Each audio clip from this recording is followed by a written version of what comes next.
Hello, friends all over the world. Here is a little video from Jacob Munk, Copenhagen, Denmark. This is about one of my favorite subjects, and this subject is who will win, China or USA? Well, what is to win? Am I talking about a third world war? Who will win? That means one of the two powers will keep existing after the war is over and the other will be destroyed. Well, I don't think so, because a third world war will mean that both powers will be eradicated. They will be destroyed. The third world war will not be between USA and China. It will be between USA on one side and NATO, probably NATO countries allied with USA on one side, and on the other side, China and Russia. And China and Russia is a formidable power that can't be conquered, both because of geography and military and economy and a lot of other reasons. A third world war will mean destroying the whole world. I don't have to go in details about this subject because there are so many videos and books describing the results of a third world war, a third nuclear exchange, like we also had a nuclear bombardment of Nagasaki and Hiroshima in Second World War by the USA. But in Third World War, there will be an exchange coming from both Russia, China, and USA. And USA will be totally destroyed. And the same fate will come to most of the European countries. And although one country is not totally destroyed immediately, the population will die nevertheless, because there will be a blackout of the sun, of sunlight, for at least 10 years, probably 20 or 30 years after the nuclear war. There are a lot of reasons for that, but it is mainly because of the dust and everything that goes up into the atmosphere. It will take very long time to disappear. And this long time, the sun will not be able to reach the Earth, and we will have what is called a nuclear night. And a nuclear night is at least 10 years long. And 10 years without sun will mean that most of the living organisms here in this world will die. Human beings cannot exist without sun, and all what we are eating and using to keeping ourselves alive needs sunlight too. So a third world war is not a thing I can see in the future, because this will mean that everyone will be a loser, and therefore it has no meaning for any power in the world to start a third world war. So now we are graduating our perspective down to be a local exchange of strategic weapons that can be nuclear weapons or other weapons. A war about some part of the world, but not about the whole world. And will this come, this war, or will it not come? I can't say it for sure, but the perspective of China is to prevent the Third World War, nevertheless, no matter what form we are talking about, to prevent the Third World War from happening. And if it's not happening, then we have a long-term conflict like the one we have now, the so-called Cold War. And the so-called Cold War, it can keep on for as long as civilization is existing. in most of my time, I'm 72 years old, there has been a Cold War in Europe, USA on one side, Russia on the other side. And this Cold War can keep on going for 10 years, 20 years, 100 years, 500 years. I don't see any reason why it shouldn't continue. The only reason it shouldn't continue is that it is absolutely against the interest of the people of this world, because the Cold War means that states are not able to trade with each other and our economy will be restricted. That means we won't have the money we need to get rid of pollution, to introduce freedom for most people in the world, and to have a happy life for all of us. We all have dreams. My dream is to travel around the world, to meet a lot of people, to write books, to be able to go when I'm sick, to go to hospitals, have clever doctors to help me live a long and happy life. And I think it's somehow the same wishes that people all around the world has. So therefore, it is very good if the big powers can work together. And if this is not possible because of politics, because of a military industrial complex, because of a lot of reasons, well, then there will be this long, long Cold War that has been going on for most of my life. And I think when we have this long, long Cold War, the winner of this Cold War, if we can talk about a winner, because when will we decide who wins? We can say that one party is winning when you have a limited war at about a certain area. For example, in Northern Europe, we have had the 30 Years' War. We have had a lot of wars between Denmark and Sweden, between Denmark and Germany, Denmark and England. Well, we have had a lot of wars where you can say exactly who won the war. Was it one country or the other country?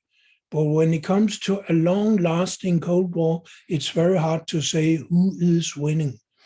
But if I should guess who will be the winner of any kind of war, if there is a winner, I'm not sure if there is a winner, but if there is a winner, I believe it will be China.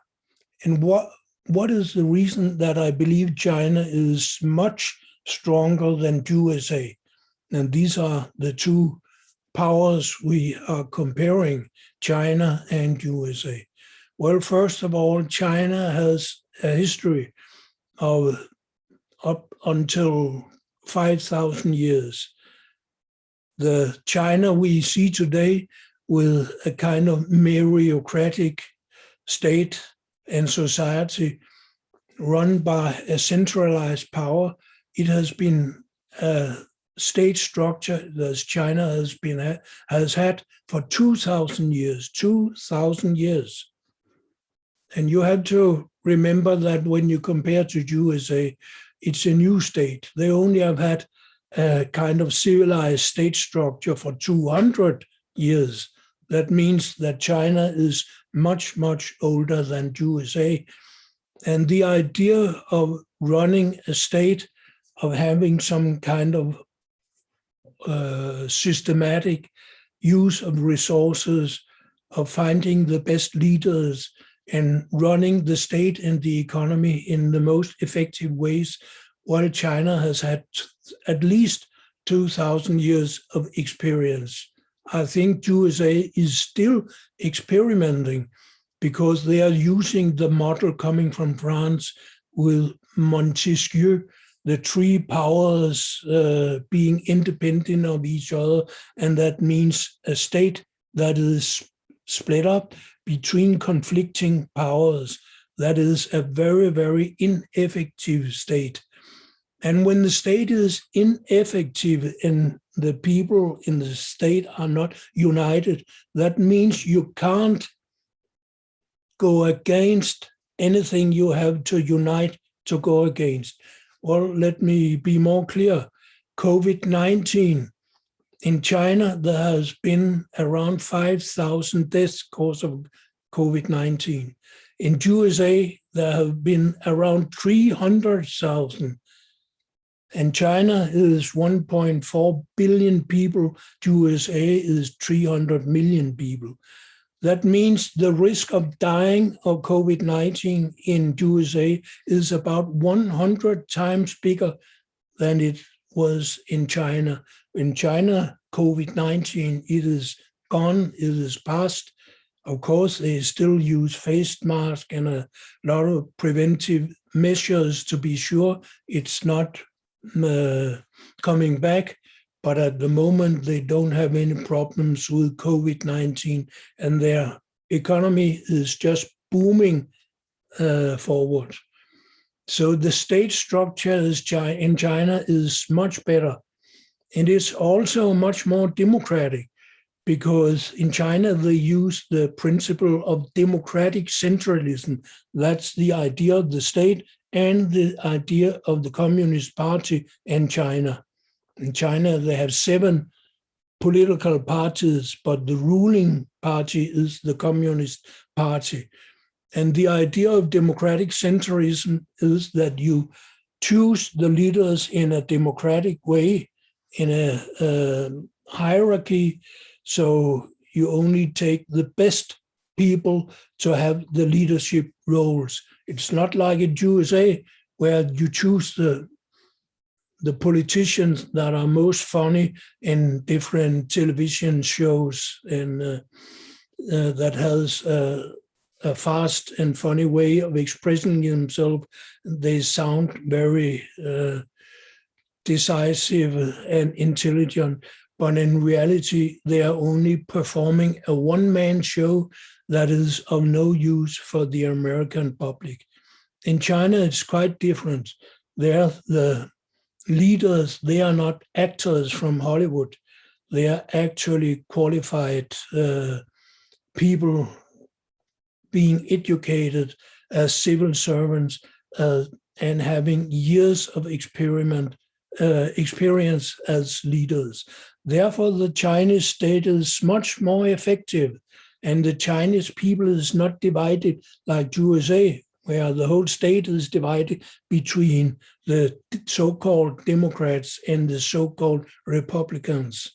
Well, this division means that USA is nearly unable to fight up against COVID-19. It will probably continue for many years from now on, and the death rate will be even more than 100 times the death rate they have had in China. So the state in China is much more effective, and it's much better. And it's also much more democratic.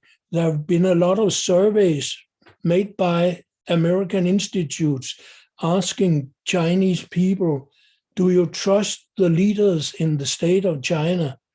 And they have asked American voters the same, do you trust the politicians running the state of USA?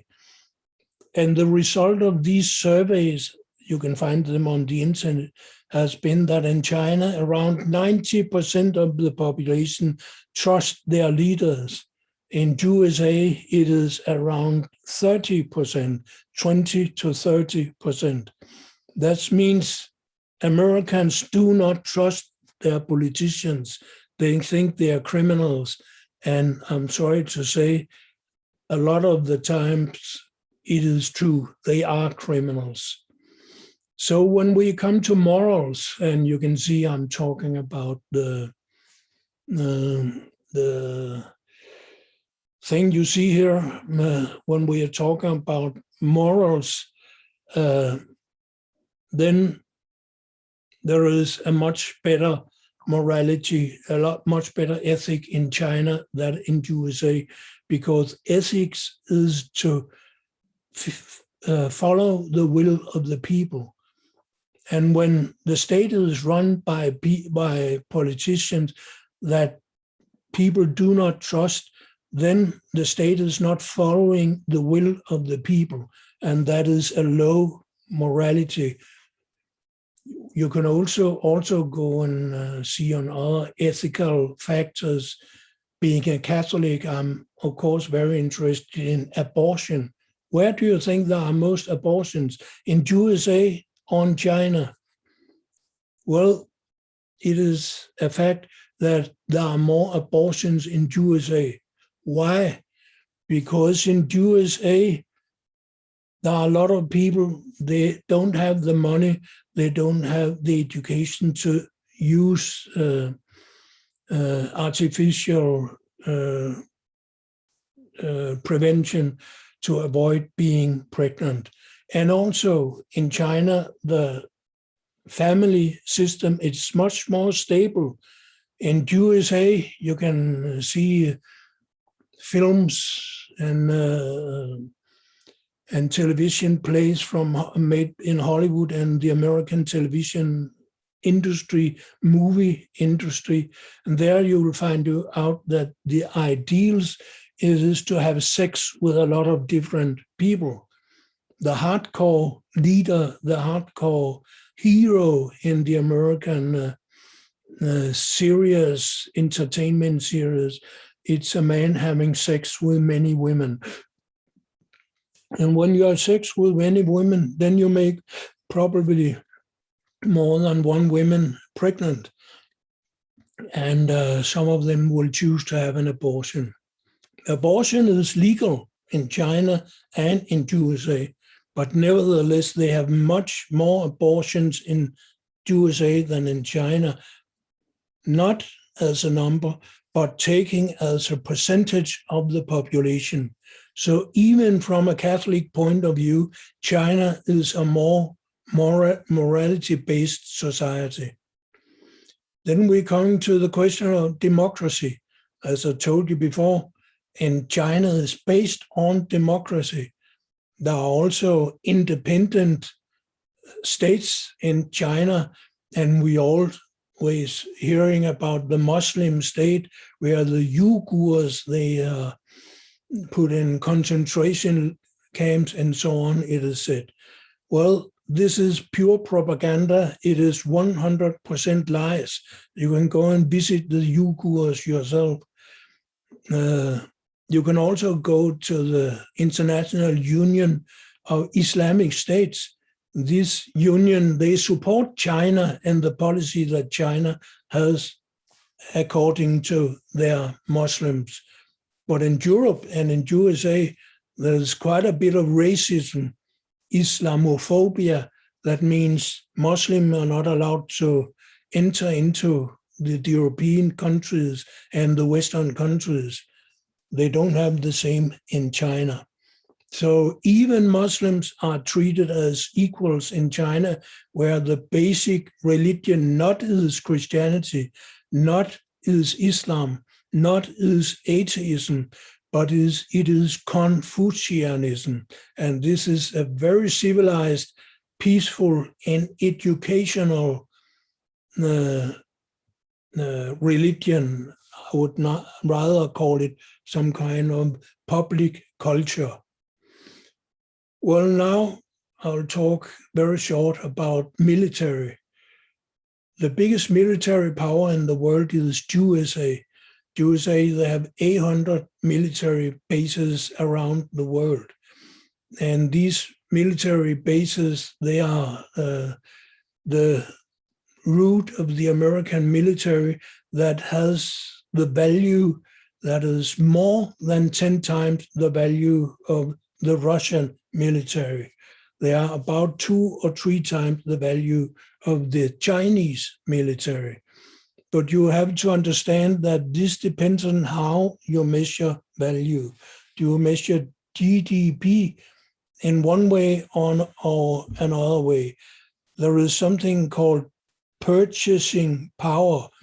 And this is an index that will show you that, for example, China has a higher purchasing power than USA today. But if you take a brute GDP index, then USA is still higher than China. but that will change in 5 to 10 years.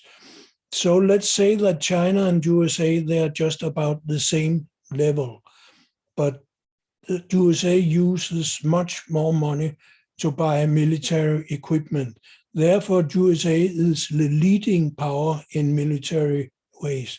But China is catching up.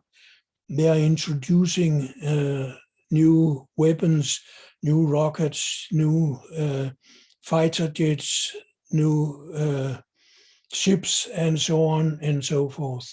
So already now we are in the situation that USA do not dare to start a real conflict with China, because they know that China has very powerful allied, first of all, Russia, and Chinese and Russian military together can compete with the American military, and their geographical placement is actually much better.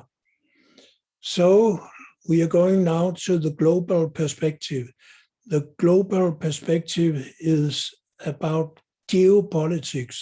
Geopolitics is the politics of the coming world. What can we do to keep the peace going, to reduce the conflicts, different places in the world where there is a conflict? For example, in Afghanistan, will USA pull out their troops as they have promised 3 times? 3 times. They haven't done it yet, but they have promised 3 times to pull out their troops. Let's see what is happening now. How about Iraq? They have American troops there illegally placed. In Syria, USA is occupying about 25% of the country, illegal. They steal the Syrian resources. The richest country in the world, USA, is stealing resources from one of the poorest countries in the world, Syria. What do you think about that? The global perspective is that the world we are living in is highly immoral. And the reason for the immorality is, first of all, the policy of USA. And what will change in the future is the value of the dollar. And the dollar is the root of the power of USA. I'll talk about that in another video. But the last point I'll talk about is alliances.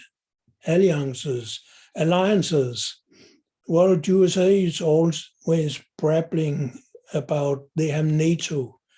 NATO is a very weak alliance because they don't have a unified military. They have different airplanes, different structures, different military traditions, different history, and so on and so forth. The only thing that unites NATO is their Russia-phobia, their fear and their aggression against Russia, and now it's changing to be aggression against China. But that is not a very forceful common platform for a military alliance. So NATO, I don't believe it has much of a future. On the other side, I'm quite sure that Russia and China will keep on making their alliance still more close. It's working in economics, it's working with military, and it's also working when it comes to foreign policy. But there is still a big difference between China and Russia. Russia is an Orthodox Christian nation, and China is a liberal Confucian nation. I must say that I prefer the Confucian worldview, but we have to accept that Russians, they have another traditions, and they have been followers of the Orthodox religion for many, many years. One very important thing for China is to make an alliance with the Roman Catholic Church, that is the Pope. There are 12 million Catholics in China, and they have the freedom to build churches and to make anything. I know there's a propaganda war going on in USA, and European countries claiming that the Catholics in China, they are repressed. No, they are not. They have the same freedom as we have here in Denmark. Of course, you can't do anything. You can't do everything. You can't just build a church in the central place in Copenhagen without asking the authorities. You can't do that in Denmark. You can't do it in USA, and you can't do it in China. You have to run your religion in accordance with the laws of the society where you're living. And I'm sure the Chinese Catholics, they understand that because they have been in China for nearly 500 years. So it's not a new religion for the Chinese. But the Chinese have had a lot of problems with especially Protestant Christians, but that will be the subject of another video. So China, USA, who will win? I hope that no one will lose. I hope China will not lose and USA will not lose. And if no one is losing, then it follows that no one is winning either. So therefore, I do not like to answer the question, who will win? If there is a total conflict, World War III, both of the states will lose and no one will win. But I think the leading power in the world in the future will be not USA. USA is going downhill. The dollar is losing value. The society is dissolving. There is no respect about American public leaders, and USA has no cohesion foreign policy. So USA is going down and China is going up. And I think Asia as a whole is going up. And I'm very glad that this is the perspective of global politics, not only for the coming 10 years, but also, I hope so, for the coming 100 years. Thank you for listening.